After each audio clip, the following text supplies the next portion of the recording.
Well, the Japanese authorities are extremely good at responding to these types of disasters. Now, of course, any nation would be stretched by a major disaster like this, but certainly we have to acknowledge that the Japanese authorities are extremely well prepared to respond to these types of disasters. But clearly the needs are great, and the agency I work for, Save the Children, has a particular focus on children and their families. So we'll be conducting our assessments and as quickly as possible fanning out into the areas of greatest need to ensure that children and their families get access to things like child-friendly spaces, to ensure that children don't have to suffer the long-term psychological consequences of the trauma they've experienced. And Ian, clearly you've worked in a lot of disasters, a lot in this region.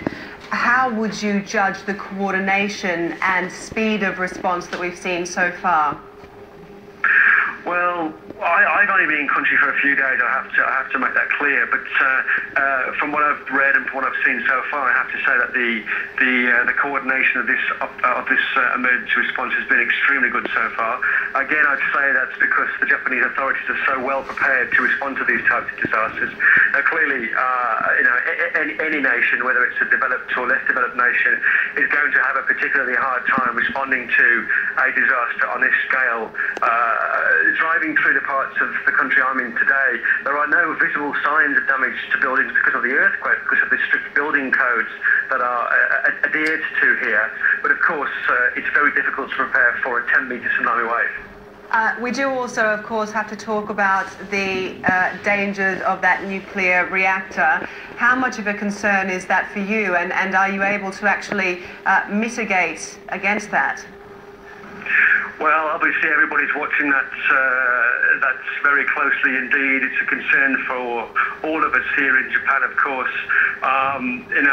It's really an issue that frankly, aid organisations have very little expertise in. But again, of course, the Japanese authorities are very well prepared for these types of emergencies. So it's something we're all monitoring very closely.